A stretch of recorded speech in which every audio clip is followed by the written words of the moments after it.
Hey everyone, welcome to the Let's Talk Student Ministry Podcast. My name is Noah Bello. I am the student pastor at Tesh Baptist Church. And I'm Nikki Lee, a youth leader here at Tesh Baptist Church. Now, I have been losing my voice this week, and I've been feeling a little under the weather today, which is why instead of coming here drinking coffee, I'm drinking a nice crisp glass of water. I'm drinking coffee. Not in my clear cup, it's actually in its cup. Aren't we always under the weather technically? Well, I mean, yeah, because the weather's up. I thought you were going to talk about how last week you were feeling a little sick, and then the week before that there was something going on. Well, I think some of it too is, fall has finally hit. Mm-hmm. It's wonderful, feels so good outside. But and they're cutting sugarcane. I think that there's also like a stress thing, something I shared about last night at the young adults. On my drive to pick up Elijah and Devin on Wednesday night, I was driving and I didn't have any music on because that's something I'll do sometimes to help work through some stress is drive without music on. It's very peaceful. And I realized that Did you say to drive without music on? Yeah. I do that too, but people call me a psychopath. It actually helps me work through my thoughts when I do that. So I was driving to the church and I didn't have any music on, and like the weather outside is beautiful and everything, and I don't even know what it was, but I was just thinking through the stuff that was stressing me out. Whenever I realized that A lot of the stuff I was stressed out about wasn't that big of a deal, B, some of it was stuff I'd already figured out, and C, my life currently is only like a little bit more difficult than it was the last time of year, last fall. And so that's kind of when I realized that I've been holding on to stress that I don't need to be holding on to. And the best way that I could explain it was I just kind of made the decision right there to just get over it. So God grant me the serenity to... Yeah, right? And so and I could also see the stresses in my shoulders, and so I kind of just did that, and ever since then, I've been very peaceful. And so I've been making it a point every day to choose to be peaceful and to choose to be stress-free. And I shared that yesterday. And one thing that I still can't seem to articulate how I did it, because to say that I just decided to stop being stressed sounds so reductive. But when I said that, Hannah was like, I get it. No, that's how the mind works. Mm-hmm. I know we don't talk about CR, or we're not going to be talking about much about CR, but the lesson that night was about victory. Mm-hmm. And it was about, you have to make the choice to change your mind to be who you want to be. Yeah, your lecture actually is part of the reason why I did that. Look at that. Yeah, I think it's important. So, I still get stressed out, obviously. I've been incredibly stressed, but I choose to not let it, I just miss too much stuff if I let it hang over me. So... Whenever I get stressed, my productivity actually goes down, which then causes me to get more stressed because I'm not getting enough done. Right, yeah. And then I'll have a spiral moment, I'll crash out. Lately what's been happening is I'll spiral, and then I'll talk to Emily about my feelings, and then it got to the point where she was starting to get concerned that I was never going to get over this because I'm always talking to her about this stuff now. And that's when I was like, dang, maybe I should actually think about that, and to try to get over this. Good stuff. Yeah. So speaking of which, let's actually talk about this last week of ministry. How about you lead that, because my voice does not feel good right now. Let's see, last week of ministry, of course we had CR Tuesday, but so Wednesday night was, with social media, we all dropped the ball this week. I don't know. It was so weird because I said when I was leaving CR Tuesday night, I'm gonna go and do the video, and then I thought someone stole my purse, and so I was going all over the place, but I just left it at my shop. Yeah. And so anyway, so I forgot to record the video. Hannah forgot on Monday, so that was interesting that we were all in the twilight zone this week with social media. But Wednesday was really, really good. Glad you feel that way. We broke a record on Wednesday night. How many kids? It was 37. 7 kids. The most kids we've ever had on a Wednesday night. Yeah. Plus the 3 adults makes it an even 40. I think one of the things I noticed with that, though, so I know we like to keep this side of the room lit and that side of the room dark, but because when we have that many kids, we have so many in the back, in the dark, I think they feel like, like things can happen in the dark that you don't do in the light. So I think we should keep all the lights on if we, maybe even try that for the next few Wednesdays, just because. I'm thinking of putting lamps over there and like spreading them out a bit more, Yeah. because this walkway is becoming bigger, and so we could space some things out over there and put some lamps up. Yeah. We just got to have more light, because the ones in the front, and so I had, I had threatened the back row boys. Yeah, street boys. Well, I literally called them that to their faces now. I'm like, back row boys. And so I had threatened that if y'all mess up, or if y'all are getting crazy or noisy or disrespectful, I'm moving y'all to the front the next week. And that particular Wednesday, they were like, except for like one thing. And so this week I was the same thing. I was like, just remember. So then I made it a rule for all the kids. Like, front row is now punishment. I'm like, hey, any of y'all cutting up, you go in front row. Which is funny because some of the kids like to sit in the front row. Right, so we got to punish those. Hunter and Braxton always sit up in the front. And we have to punish them to punish them. So, or we'll put them over here. Like, I mean, I know we have a little crew that likes to sit over there, but it's usually the older students that like to sit right there. And I think a lot of it is that kind of angsty, can't sit still for so long, because like one of the boys were just opening and shutting the refrigerator because it was like behind him, so he was like leaned, like opening and shutting it. ADD, yeah. And I was like, it's the ADHD thing. I was like, and I started. I've taught kind of like Pavlov's law, I guess, but I taught that when I snap, they all look because they know that I'm trying to get their attention. Yeah. And they looked, and the door was open, and I said, "What are you doing?" Look at you Pavloving my kids. I love that. Well, conditioning. The kids here, like there were so many kids that it's almost hard to police that many. So they were a little rowdy, and rambunctious. I mean, some of the kids, even ones like that are normally so super quiet, they were just all talkative, which is good. That meant that they were all in good moods. And I'm getting to a point where I want to start. I'm thinking about going in front of the church and asking, and saying like we need one more male adult to come in. The problem is that opens the door for anybody, and I don't want that. Yeah, you have to be very selective. So we had Robin came this week and was in here Wednesday night, and when she was back there during worship, just having someone. She had the time of her life on Wednesday. She did. Yeah. She did. She she loved the worship. She was into the Bible study, and that's what you want. Yeah. But when she was back there worshiping behind the kids, they would act right. So I think it's important. We have a few deputies walking around. Yeah. There are times I just want to walk up and dap like a warden. I'm almost afraid of it, but I thought about if I have Jake in here, the behavior's gonna be perfect. Yeah, but scared perfect. Yeah, scared straight, yeah. Scared straight. Even us, we're going to be like...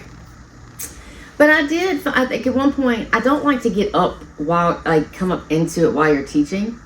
But there were a few times that this past Wednesday, like I had to get up, come down the aisle, and it was really by one person was kind of like the instigator, and it was with people I would have never thought would have been disruptive. So that was happening, but at the same time, the kids were still very engaged. They were, when we did Let's Talk About It, so I think we talked about this in the last one, but for Let's Talk About It, while we're in this particular set of scriptures in Matthew, the Let's Talk About It will be a quick overview summary of like what you're going to be deep diving into. And this week was, it's about intention, and we'll talk about that a little later, but they really were, I was so blown away by how much they were responding that I was getting, because sometimes you get crickets, and so you're just kind of like, but I gotta say, we've been firing all cylinders on Wednesdays. Yeah. I'm actually impressed with. Humble brag. I mean, I'm just saying, like, I'm impressed with it. Like, the week that I had leading up to that, because I had my engagement party on Saturday. Which was wonderful. It was wonderful, and the problem is I got home at like 1 that night. And we had church the next day, and then I had so much going on, and I was behind on my schoolwork, and so my entire focus this week was catching up with schoolwork over doing ministry, which is why I actually dropped the ball on everything pretty much. And then I was still able to get my lesson done on time to teach it, for the most part. It sucked that yesterday I woke up with my voice gone and with my stomach ache starting, because then it was harder for me to get my lesson done. And so last night I actually taught with only half of my lesson written, so that was interesting. But well, I think also you get a little you got a little lucky with the scripture that you were teaching on this week is really, its base root is intention, and so it wasn't I won't say a hard or easy, but like it was maybe not easy, but easier. It's a little more self-explanatory than the last two. There's the word. Sure. There's the word. Yeah. But yeah, I thought that it was. I was really happy about how the lesson turned out. I'm enjoying the series that we're in. But they were responsive, and let's talk about it. They were responsive in the lesson, so much so that like I thought it was hilarious when you had finally had enough of this, and you were like getting on to Devin. Like it was. I've said something to him the last couple of weeks, and then like from now, like and this past week, so there's a kid that sits in the front row. Honestly, the seat he's sitting on is probably closest to where I am. Yeah. And he has been obsessed with the whole 6-7 meme that's happening right now, and so like throughout the day, like I pick him up for church too. So like yesterday on Wednesday, I picked him up for church, and then Elijah gets in the car. Okay, hey Elijah, how you been? Devin, how you been? You been good? Okay, cool. We're talking, and then I just hear him go 6-7. I look in the back in the rearview mirror, and he's doing this in the mirror. And then so when we get to the church, I looked at Devin and I said, okay, so you are aware at this point that like it was funny at once, but now it's starting to get on my nerves. I never thought it was funny. And you are aware that it's getting on my nerves now, and you're still doing it. So don't be surprised if I start getting aggressive with you. Right, because he's just a teenage boy being like that prankster. Like he thinks he's being funny and like that funny nuisance, and it's not. And so he did that a lot in the last couple of lessons. So this past Wednesday, right whenever I started, I look over and he's doing, huh. And so that's whenever I was like, okay, guys, a little bit of a news flash. Like the little jokes, the memes that we do, the rage baiting, that's funny to an extent, but over time, it starts to actually get on people's nerves. Yeah. And so, like, don't be surprised if one of us actually gets mad or actually gets annoyed. And then Devin's still sitting there going. He's like, oh. And then, like, while I was going to go 6-7, and I go, honestly, Devin, the fact that you said that while I was talking about that is crazy. Yeah. It kind of, actually, I did not expect him to do it while you were actually, like, addressing it. Mm-hmm. And, like, the part of me that's, like, discipline. I know. And so we probably should think about, because that was highly disrespectful in front of literally the entire, what do we do in that situation? Do we say, all right, well, go sit back there by the warden? Yeah, I don't want to be a jerk, but also, like, you can't just let that happen. We talked to him afterwards, right? So, well, I mean, like, we can talk to them afterwards, but isn't he kind of going through something right now, too? Yeah. So, like, sometimes teenage boys or girls, they get a little bit more. That's their way of coping. So, but I still think that Wednesday was really good. They were, during your lesson, they were engaged. And there were some, but they were also in that teenage mood where you're just like, stop being sarcastic to everything I say. There were moments when I was this crew and they were participating in a way that was like sarcasm towards like, we're having a one-on-one conversation. Yeah. Like, and I'm terrible about that. Like, I'm gonna throw a joke in or some sarcasm even though I'm listening. Yeah. But it's instantly disruptive like a domino. Well, yeah, we gotta remember these are teenagers, Sure, yeah. But I saw some of that Wednesday night. And so, like, I just was like, yeah. And our older crew, like, guys, if you do it, it's gonna, I just feel like guess who, just down. Yeah, my student leaders are definitely, like, I'm really glad that, like, the group itself has gotten to a point where the student leaders are setting the example, and then everyone's kind of following off of that, which is what you want. Right. And so I'm actually excited for this next round of intentional, where I'm still kind of sorting through the nominees and seeing who's actually going to be able to do it or not, because like this past week, 2 of the kids that are going to be taking intentional, I have to have a conversation with them. I'm not going to say who they are, but if you're watching this, you probably know who you are. But anyways, you know who you are. Yeah, I mean, we might even think about putting an intentional leader in the middle of every row. Mm-hmm. Whenever we get to that point, we only have 3 right now. Yeah, but if we put one on the last 3 rows, because these kids are never, these are the kids that are listening and learning. But they also, because they're so close, like they can't, you know? Yeah, right. But it's funny because, like, the kids in the back row, like, I know them well enough to know that the majority of them here are actually here to learn. It's just that they are ADD and they're further absolutely. away. But you also have that, so our back row boys, if something funny happens, like someone's cell phone went off. And for some reason, because the cell phone went off, it was like double funny because it was supposed to be quiet. They said, "Oh my God, dude, you're so funny," and they just kept laughing. And I was like, the joke's not that funny. Like, I was gonna be okay with you laughing, but can we stop for 10 minutes later? At a certain point where laughing is a little bit too much, you know? Right, like it feels like you're overdoing it a little. Yeah. So, but it was still really good. It's encouraging to see how much, like, how big the group is getting, how intentional they are, and how they're actually growing in Christ. Yeah. Like, it's not a mile wide, inch deep. Like, it's actually, like, growing in depth and in width as well. And so, like, it's nights like those that has made me realize that this is going to be, like, I guess for a little bit of background behind the scenes, one thing I've been thinking a lot of, especially since I'm getting married soon, is like thinking about what my future is going to be. You're getting married soon? I am getting married soon, right?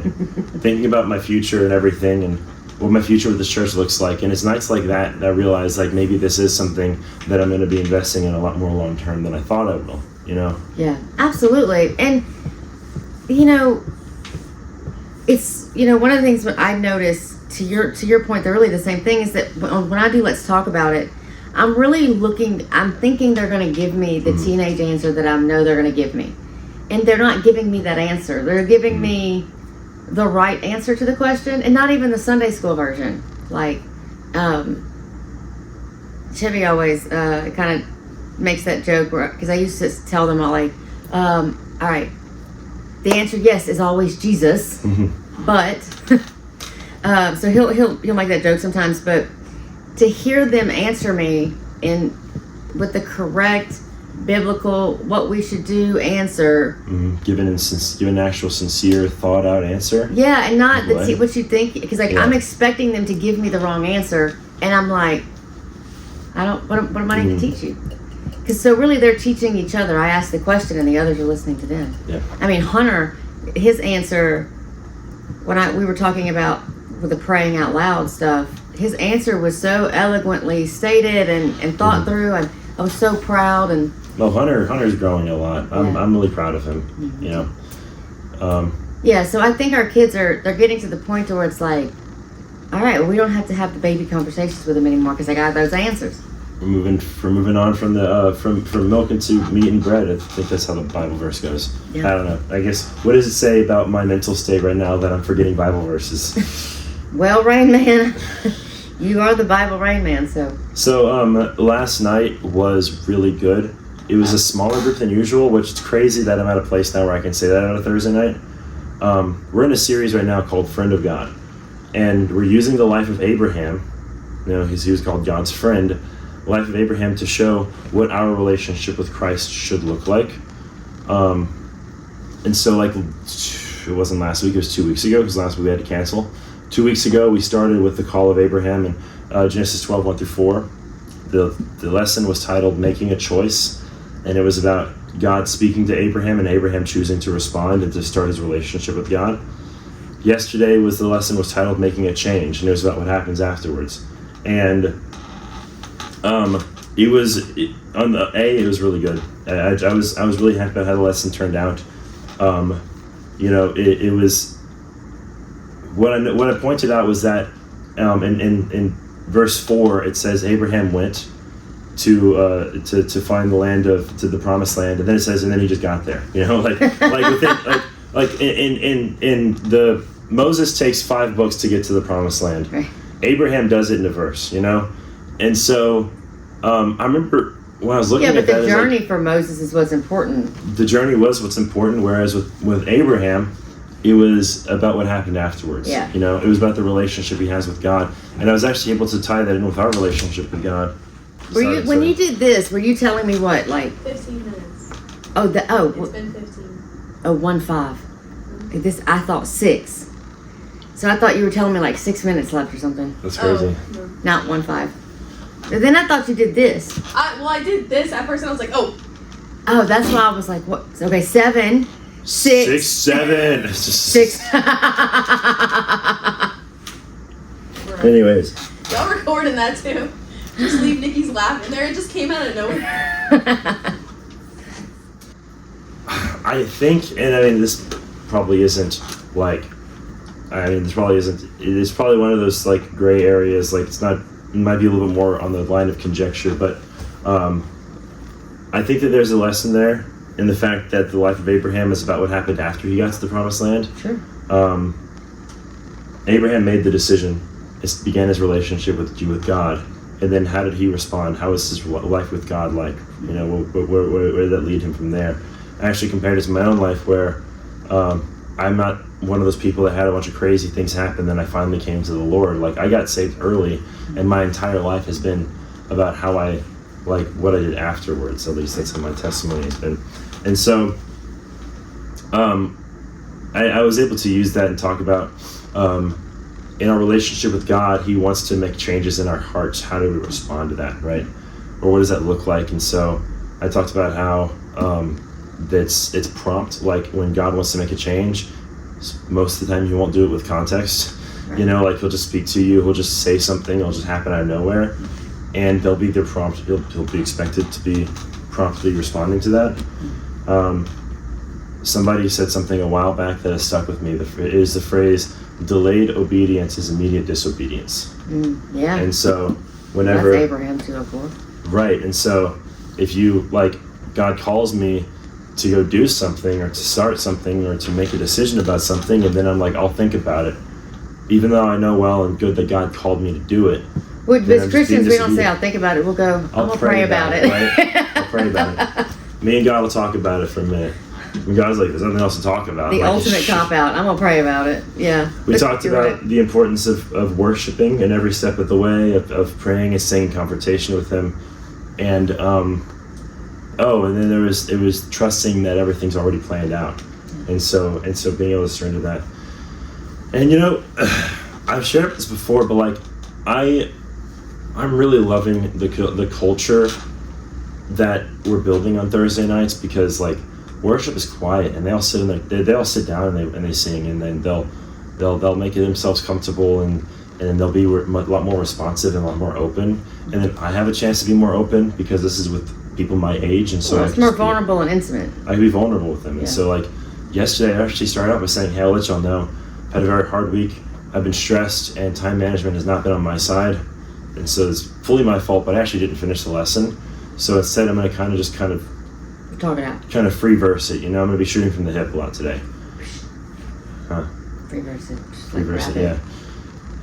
And yet, in a way, it was, I don't know, it's probably becoming one of my favorite nights of the week. I'm really enjoying it. Well, it's probably the most, not relaxed might not be the word, but it is the most, like, where you get to be Noah in ministry and not have to be Pastor Noah. Yeah.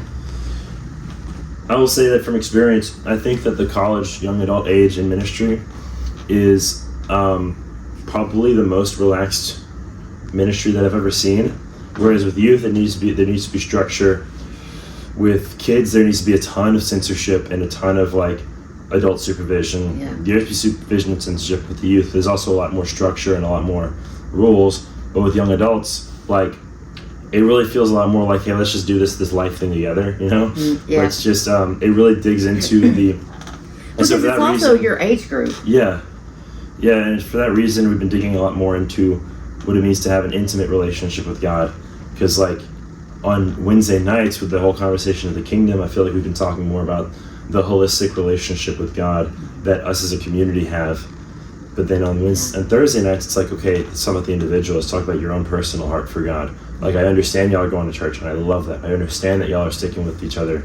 I love that. But are y'all going home and waking up in the cool of the morning and actually talking to God when nobody else is around? Right. You know? Are you living it out? Are you letting... Because that y'all's age group, I feel, you know, your 20s, they're hard because this is when you're really starting to figure out who you are in the world, Like, yeah, you still have your parents around, but for the most part, you're trying to figure out who are you in this world? Who do you want to be?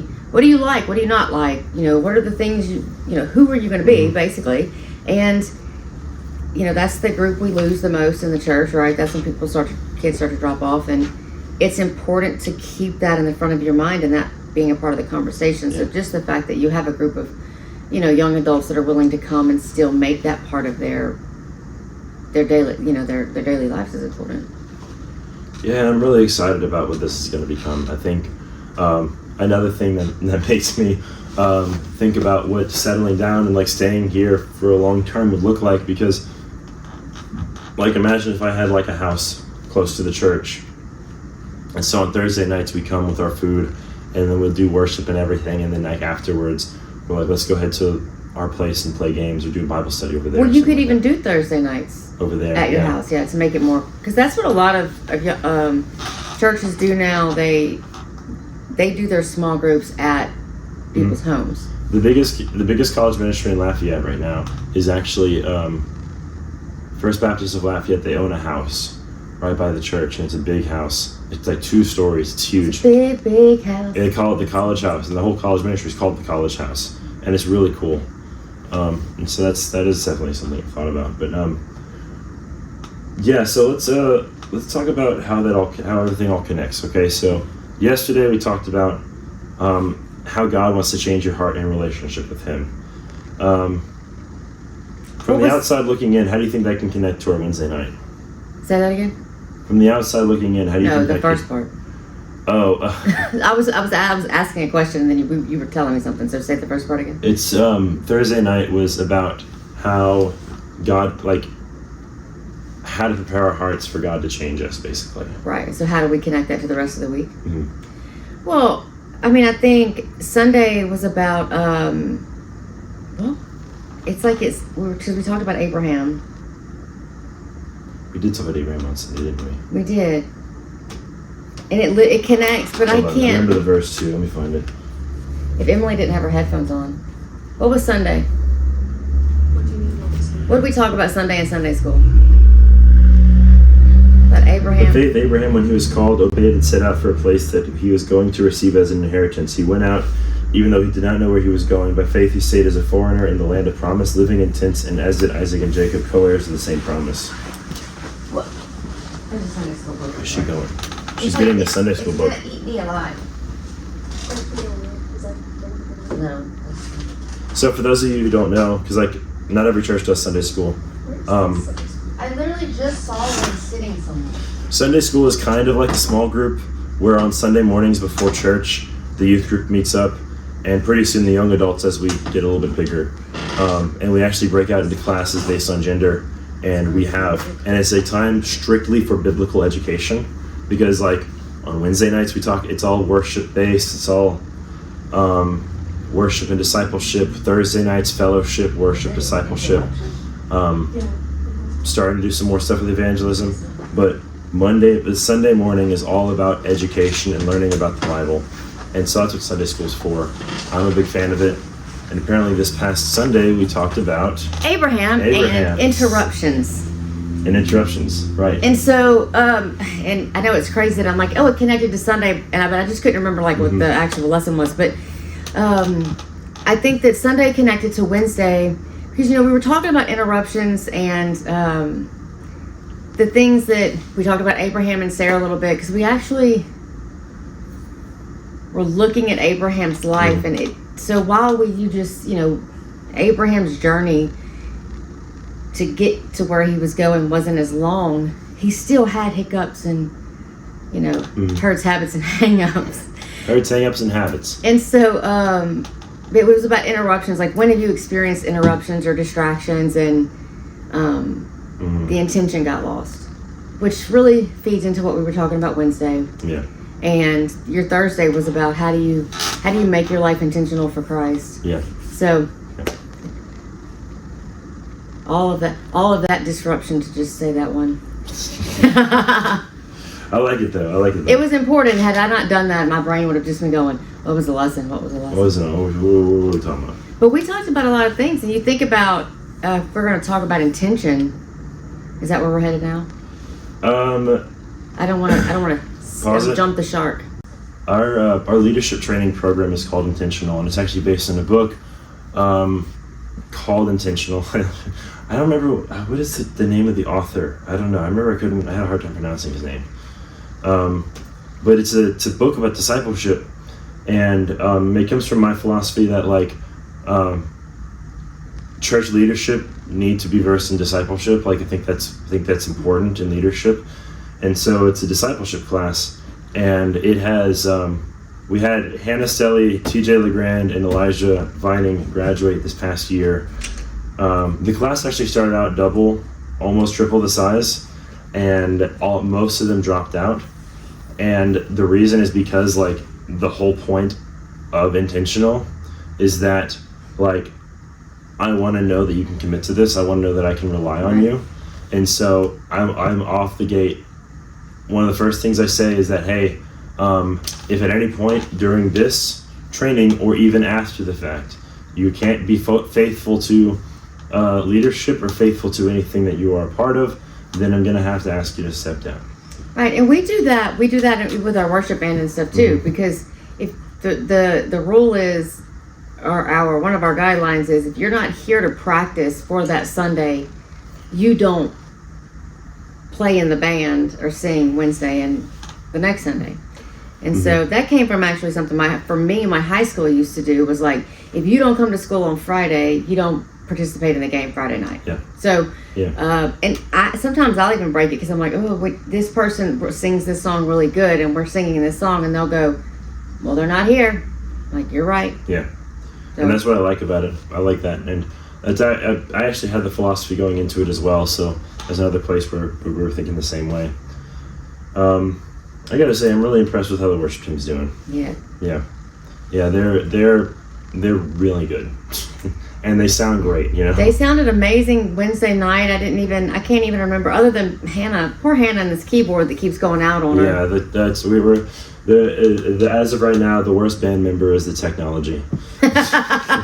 For sure. Yeah. And we had somebody else that was supposed to be singing one of the songs, and I love that TJ just jumped in and sang it, and he sounded so good. And I think that's one of our biggest wins this particular season, is that we've gotten some guys to really get in and sing and use their voices. I actually have a plan for how Intentional, the leadership training class, and our worship team, like how that's gonna like all culminate. I think I've talked to you about this before, but basically, Hannah, when she graduated from Intentional, I started integrating her into leading the worship team. And I'm actually amazed with how effective Intentional was, and I'm excited for that next year. And I already have some kids in mind for what they're going to be when they graduate. But the plan is, if you imagine for me in the 5 years in the future, we have a large discipleship program, Intentional for youth and for young adults. And whenever they graduate, we can have a group of people become part of the worship team. And so we're going to have like the worship program or the music program. So they're going to have the worship team. Then there's also be the worship managers, which are the ones that actually help pick the songs out and schedule things and schedule when things are going to happen.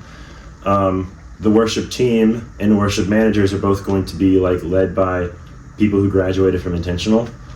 And there's going to be and they are both going to be under my leadership. And so all I have to do is communicate with Hannah and with whoever would be on the other team about like how we're going to plan things out, and then they would work together to get this going. And then the worship team would be made up of a bunch of people that graduated from Intentional that would actually help train everybody else and give them an idea of what we're looking for. And hopefully we'll have enough that we can have a separate worship team for young adults and for youth. Right. So like they're both technically from the same program, but they're also separate. So yeah, even now I would we go like, you tell us what the message is, and it's just me and Hannah in a text message, and then like y'all think of the songs, and you might I don't really pick songs. We let Hannah do that. If you're not hey, these songs would work with the message. But what I would really like to see is that when Sunday practice, like after we practice the songs, or even before, we take a minute to sit down and go, this is what we want to do next week. Like everybody in the band gets to say, well, who wants to sing this or who wants to sing that. So we're not doing that at practice. And instead of just doing like a short little devotional or scripture reading before, they're able to talk through why they want to pick the songs they pick. Yeah. Like there's a little, almost like a committee meeting. Like, all right, what do we want to do, guys? Yeah. And so then the whole band gets a say. I like that. And honestly, I think it's been working out more whenever it's you, because my giftings is in administration and delegation, legislation, all that stuff. I'm also good with discipleship, working one-on-one with people. But when it comes to worship specifically, if you ask me to play guitar for a song or sing, I got that. But if you ask me to lead a team or lead a practice, it's gonna be structured, but not in the way that y'all like it. And there's going to be a little bit of ADD-ness at the same time, so there's going to be that. And so y'all are more effective at it, in my opinion. Well, you and I are different in the sense that, like, you are very task-oriented. Mm-hmm. Like, practice a song. And I'm not saying you don't want it to sound good by any means. That's not the case. But it's like, all right, y'all got it. Y'all are kind of all playing it together. You know the song, we're done. Mm-hmm. And it's about getting done. Yeah. For me, it's like, I know we want to get done, but, like, I'm not afraid to stop them in the middle. I'm not afraid to, like, try to teach and educate them while we're doing this. Yeah. And because you also have so many things going on, it's easier for me on a Sunday afternoon to just be like, take the time to do it with them. I can't tell you how many times that, like, I want to sit in here with y'all and watch you practice with them, but then I have to be able to be in the office and then pulled in this direction and that direction. Right. And I have to have these conversations, and before you know it, I'm done in Brother Reggie's office and you guys are finished already.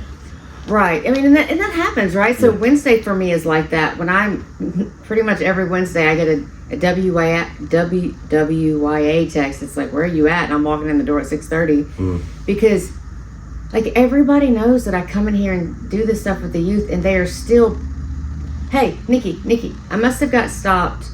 I made the mistake of starting at this side of the room to ask one question, and then ended up having to weave through all the tables and got stopped at least 7 times with good stuff. I got to get that printer working. I thought about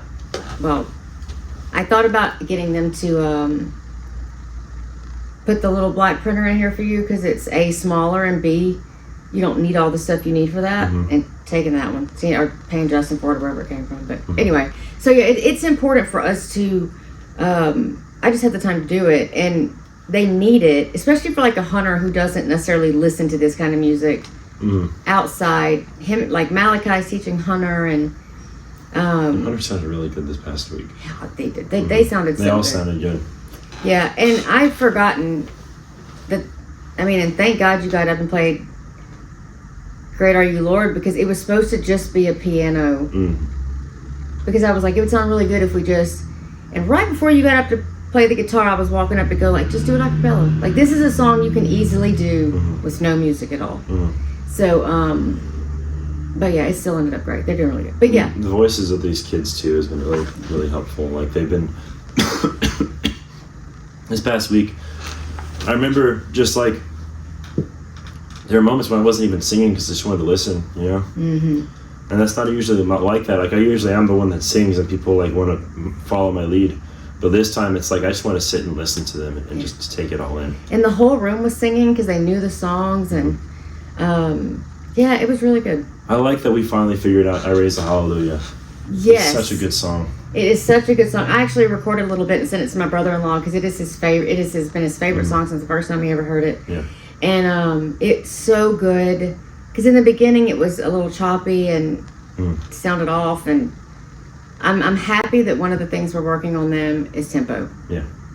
So, and they got a little slow on one, but poor Chevy back there, you know, "Great Are You, Lord," we say like, it doesn't say it at the end of the chorus, but we tend to say it just as in like because we've heard other people sing it after the chorus, and he was like, it's almost not.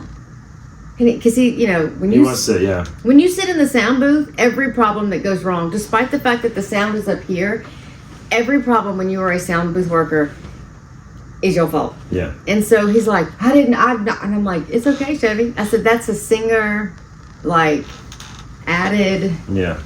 They're good. Yeah, they'll do that. So it was funny, but yeah. So it's also just been about being very intentional with them. Yeah, I mean, it's something I was thinking about. Like, if we kind of talked about this a little bit the past few weeks too. Said if we want these programs to grow, or different parts of this ministry to grow, like it deserves and it needs the attention, that as much attention as we can get it. And the Lord has blessed me to be the kind of person that works off of lists. And if I have a big idea, like we were talking about last week, the process that I go through to make an idea. Well, whenever I'm at the point where the idea is actually happening, I need to have something tangible that kind of outlines it. And usually it's like I want to be able to put the image that I have in my head on paper, okay? Sure.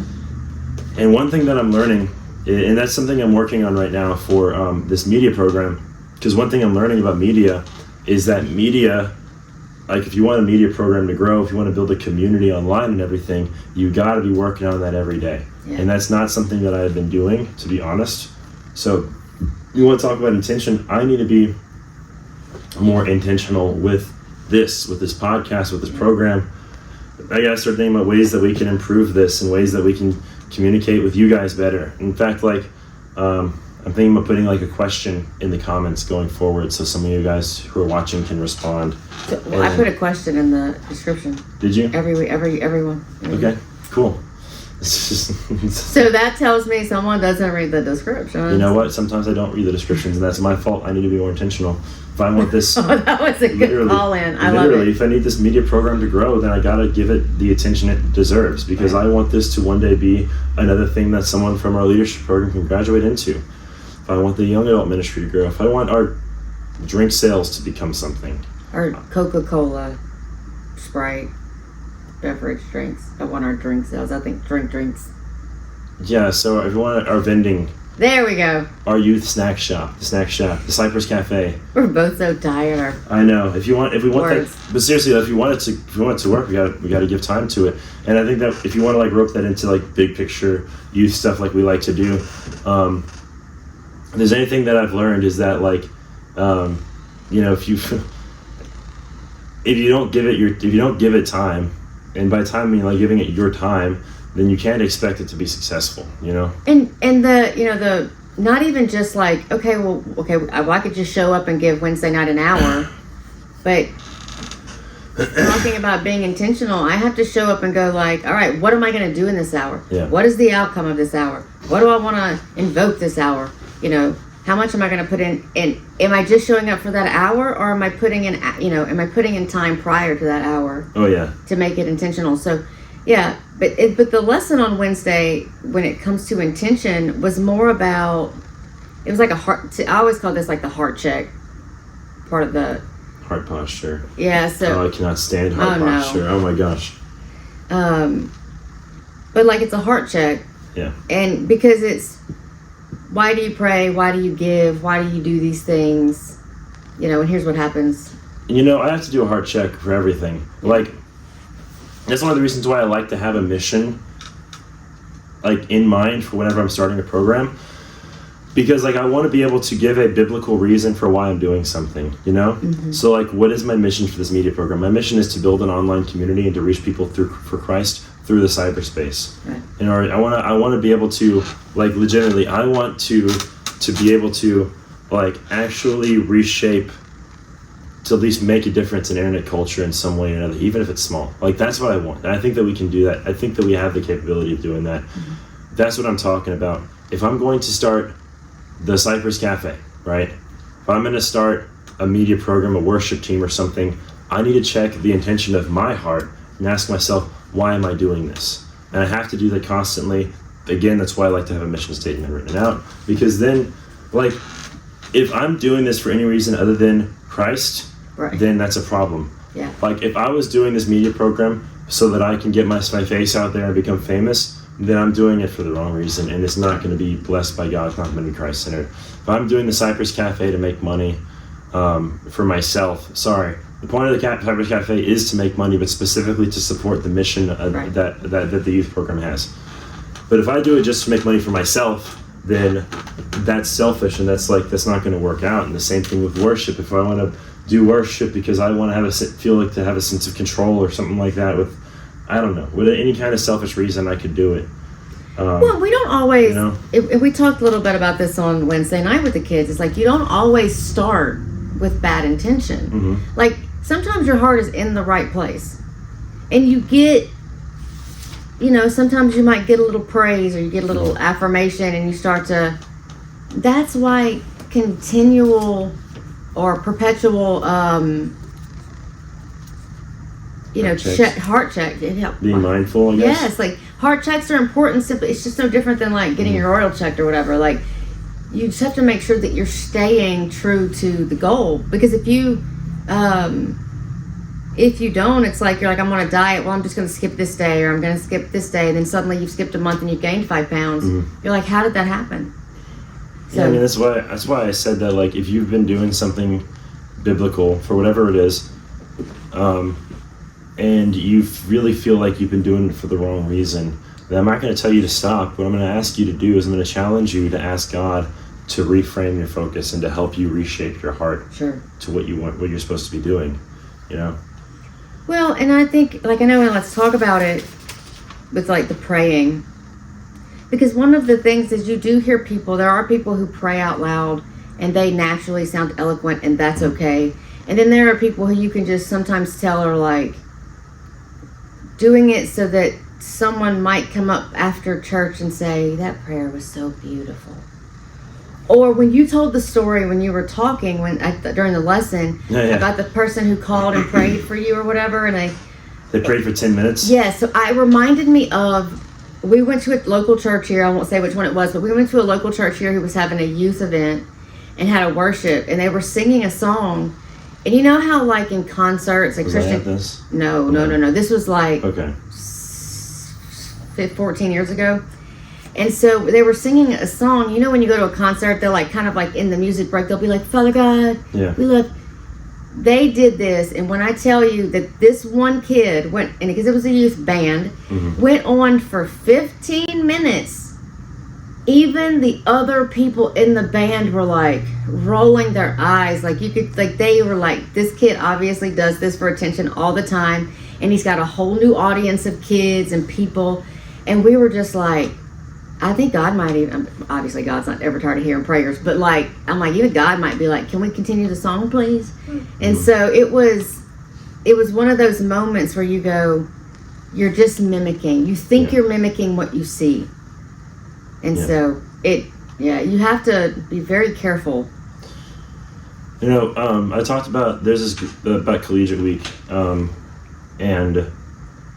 the first collegiate week I ever went to, they did, and they stopped doing this after this year, but like the first collegiate week I went to, on one of the days, they would do like these breakout groups where, like in the morning, it was in the morning, it was during lunchtime, they do like this lunch worship session, and after worship was over, they would actually split the entire stadium of people into 12 groups based on years, and based on the month of their birthday. So we called them the birthday groups.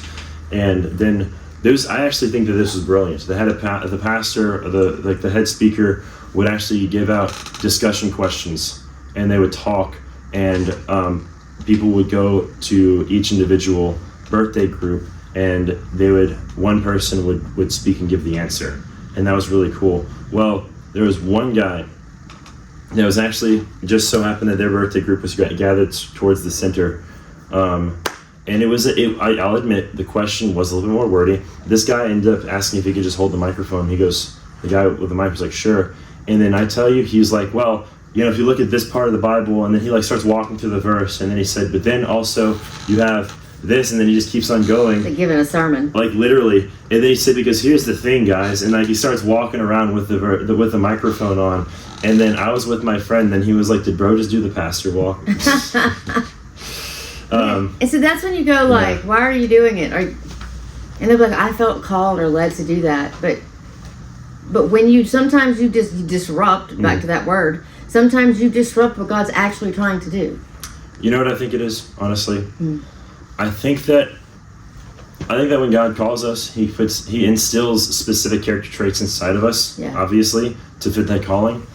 And in order to be a pastor, in order to be a preacher, like this kid obviously wanted to be a pastor. I actually saw him at the pastor seminar later on that week for the kids that are called to ministry. And if you want to be a successful pastor or successful preacher, then you have to be able to command the room. You have to have a desire to teach, and you have to be able to you have to have a desire to control things and have a good way to do that. I think.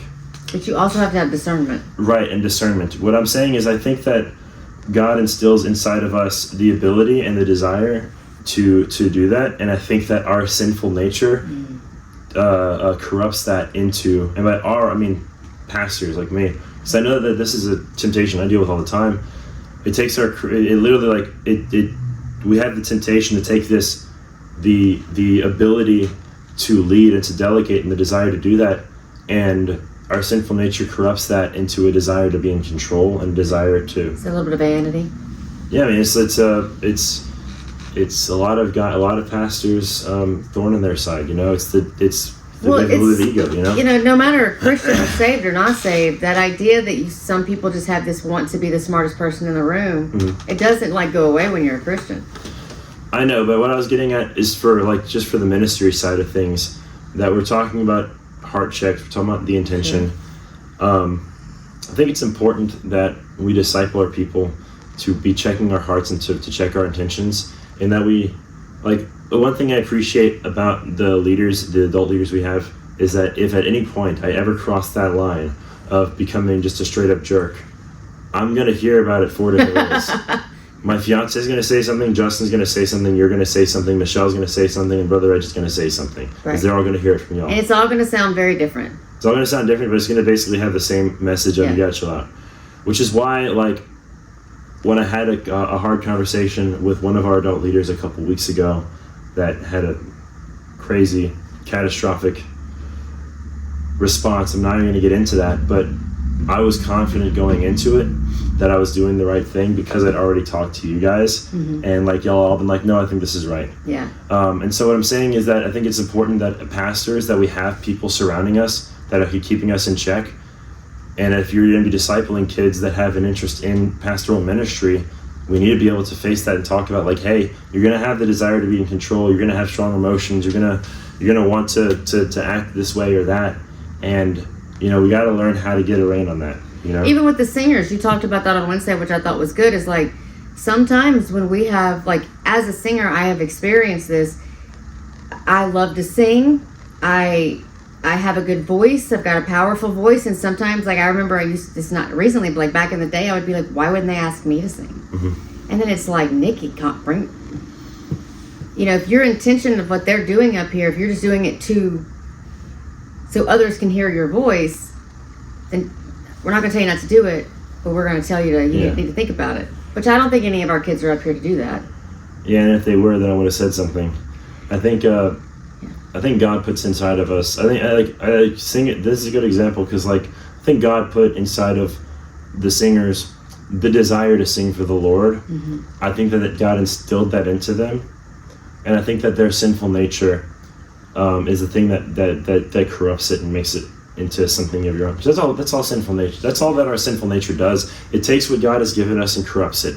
Right. Okay, we have a desire for beauty and to behold and embrace God's creation, and our sinful nature turns that into lust. Right. You know. Yeah. And that's kind of, you know, again, we got to check the heart. We got to be watching our intention about things. And you know, you can do self-checks all day long, but you have to have accountability when you're checking your heart. Because, I mean, if you're only relying on yourself will eventually tell you what you want to hear. And so when we're, with you, like, hey, asking the group, like, I'm thinking about doing this. Do y'all think I should? When you were going to address that one leader. And it was like, well, let me make sure that it's not about how you feel. Yeah. Yeah, that's actually why, like, I remember at the beginning of the year, I was thinking about switching our Sunday school books, and I brought it to the committee, I brought it to you and Justin, and you just gave a thought out response because you understand why I asked. I remember Justin saying, well, you're the pastor, so you make the decision you want. Right. Here's the thing, full disclosure, I'm well aware that if I want to do something, I could just do it. Right. But I want to make sure that what I'm doing is within God's will, not Noah's will. Right. And so when I ask other leaders, it's not me asking their permission. Yeah. It's me getting their ideas and then also seeing, like, do you think this is beneficial to the ministry, or do you think this is just something I think that would be fun, that would be a waste of time, you know? Well, and I think it's important for everybody, and I don't know if we've ever really talked about this, but if God has a calling for a ministry, even if the ministry or that vision was given to one person, if there is something that God wants to do, it will never just be one person solely. That is how cults start. You know, like, God got this vision and we're going to do this, and everybody's like, I don't know if that's a good idea. And they're like, nope, God's given me the vision. God gave me golden tablets that I read, and those golden tablets have the information we need for this cult. Oh, can we read them? But God took them away, actually, after I read them. And so, like, that is why it's important to go, because if God's giving you, that's where the heart check comes in. Like, I really feel like God is calling me to do this. Well, if everybody's like, this is going to be harmful, or this doesn't make any sense, or that's when you stop and go, is God? Is it God, or is it me? So, yeah. Yeah, I'm very thankful for the people I have and the community that we've built. And it's really given me insight onto my future career as a pastor, that, like, if I don't have a Nikki, then I want somebody at least that I can communicate with the way that she communicates with me, because I just know now that I just have to have somebody that I could just, like, hey, here's an idea I'm going to throw at you. Like, I actually did that the other day. I texted her, I said, this is not something you want to act on. This is just an idea, I'm putting it out there so I don't forget about it. And you can think about it. Well, the funny thing is now you know to preface it with, I'm not saying we should do this now, because my first response was always like, we have so much going on. You want to do this right now? So now it's like, not for now. Well, I promise if you ever go anywhere and I am not where you are, for us to work together, I will train I will train a Nikki. You'll train a Nikki. I don't know if I can give her all my crazy mess in my brain, but No, I just take you with me wherever I go, honestly. I'm 40. I'm set. I'm just kidding. I might, if God calls. Well, if God calls me and Emily somewhere else, we'll get a house that has a guest bedroom. The mother-in-law suite. Yeah, the mother-in-law suite. Yeah. I guess, a good lesson that we could learn, like, for the pastors or anybody in ministry that might be listening to this, is that, you want to surround yourself with a good leadership team. You want to surround yourself with some good adults. Like, we talk about how they're going to be helpful, taking care of the kids. But man, your fail-safe is your community. Your fail-safe is your family, you know? You have to be intentional with who you choose to let into the team. You have to be intentional about how you treat and communicate with your team. You have to care what they think and what they're being called to. And it's children's ministry and youth ministry, to me, are the two ministries. And I'm not saying that you should ever just walk into any ministry and do whatever, but those are the two ministries that require the most intentional thinking, acting, and leading. Because you have to think what might affect one child is going to affect another child differently. So, yeah, I gotta say, I can give an example about knowing your people. We have a lady, I said her name earlier, Robin. She really she told me she has a heart for the youth ministry, and I love that. The problem is I've had like 5 people tell me they have a heart for the youth ministry and they never show up. And so what I told her is what I told everybody else, which is that if you genuinely want to do this, then the process is I want you to start getting to know the program. And when I say getting to know the program, I mean getting to know the kids, getting to know the adults, and then being around this long enough for you to get an idea of what the personality and the culture is. So that you can know like what works. And so once that happens, then as we get to know you, we learn that we can trust you. And then we'll be discerning enough to know, okay, do we let her in the inner circle, or is she going to be an outer circle thing? Right, is she a chaperone when we need a chaperone, or help when we need a help? Right. But man, she dove right on in. I know, and she seems to be passionate about it, and so I'm excited. And then one of the temptations that I have is to just let people get in, but it's like, nope. Yep. You never know when something's a wolf in sheep's clothing. And Robin, if you're watching this, I love you. I'm not saying you're a wolf in sheep's clothing. I know you personally. I know you're not. But I know, but we're just using that as an example. Yeah. We still have to protect, no matter who it is. And then like you're gonna find people that you just like that are invaluable to you. Like I know since I use you as an example, I'll use somebody else. Unless it's absolutely necessary, I don't ever want to lose Michelle. Right. Like Michelle has been with me from the beginning. She has seen this ministry in all of its stages. She's seen all my crazy ideas, and she's been for it. And She has a really great relationship with she knows almost all the kids. She has a place that no one can replace, and that's great, and we need somebody like that. And I'm glad that I have somebody like her.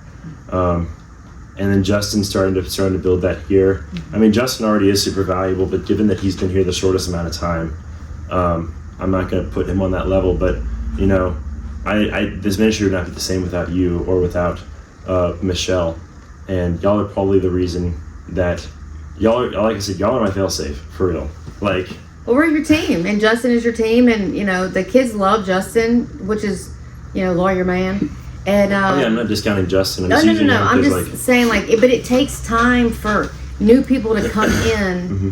and for you to see how are they going to help be a part of the program. Well, they have to know the program first. Mm-hmm. They have to understand what we're doing here, and they have to care about these kids. And that it's like an audition process. Mm-hmm. You can have all the heart for this ministry in the world, but if you're not called to it, right. Ministry is not for you. Yeah, and we could probably talk about that for a while too. Oh, yeah. I felt like I was Jonah a little bit with go work with the youth, and I was like, no, just running in the belly of the whale, and finally you had your time. Whenever it was time for you to come. Yeah. Okay. And then that smelled like I mean, I got spit up by the big fish and ended up in here. From our own experience, we've also had people that we had to start that we had to have them step away. Yeah. An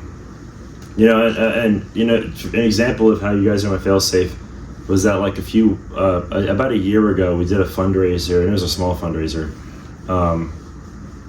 and I was actually just at the end of a fast because I had a feeling that October of 2024 was going to be life-changing for the ministry and for my personal life, and so I decided to do a fast.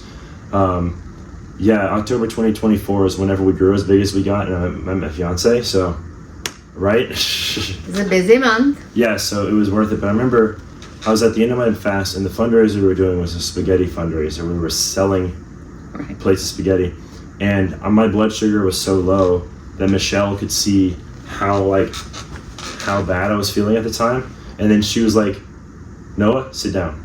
And I was like, no. And then she's like, sit down. And then I was like, why? And then she's like, because I know you need rest. Right. I'm making you a plate of food. And then I said, no, I'm fasting. And then she was like, not anymore. Not if you die on us. Not anymore. And looking back, I remember back then I was like, why would you do that? Looking back, it's like, I'm glad I have somebody like that. Right. That would do that. Right. To just straight up mom me if she needs to. Right. But we have the ability to but we have that same accountability and openness and vulnerability with each other. Mm-hmm. Like if Michelle's doing something, I can be like, hey. Or if I'm doing something, be like, hey. And so it's really good to have that, that we can be so open, radical honesty. Mm-hmm. That's hard to get in a group of people where everybody can just be like, ow, that stings a little. Yeah. But thanks. Yeah. Yeah, I mean, how can, it raises the question of how do you actually lead a ministry if you don't have that? Yeah. How can you lead a church if you don't have a group of people in your corner? Obviously, the pastor is the pastor. He's the spearhead of the group, but he needs his people, he needs his community. And I know that a couple years down the line, Emily's going to have her own special place as my wife. You're getting married? I'm not gonna stop shoehorning that in. You know it, okay? I know, but I'm gonna pick with you about it. Anyways, I'm really starting to feel it right now. I'm really tired, and also we have to go in a second. But yeah, I think we should wrap it up. I think that was a good conversation. It was honestly a lot more unscripted, and I kind of like that. Yeah, we definitely we can still talk about more about it next week if we want to, but this is good. Yeah, but any closing thoughts? We have our costume party next week. Actually, by the time this releases, we'll already have had the costume party. YEC is paid for, and we're ready to go. Honestly. Yeah. We'll do a Halloween Fall Fest type podcast video next week. Maybe we show some of the pictures of the kids and how we. Yeah, I mean, whenever we edit and we post, we can probably put some of the stuff. Okay, so this. All right, Nikki, in the future, look, while you're posting this, put some of the pictures up right here. All right, cool. Anyways, But yeah, also we have batteries not included, which will be happening soon. But I feel like next week I'll let you talk about that a little bit more. Yeah. Yeah. I hear we have some wrapping paper somewhere. Okay, so, Nikki, do you have any closing advice, closing thoughts? I mean, just make really good choices and love Jesus. If your American flag is yellow, it's not an American flag. And that's Noah's unhinged And that's my advice. unhinged advice. All right, bye guys. Later, guys.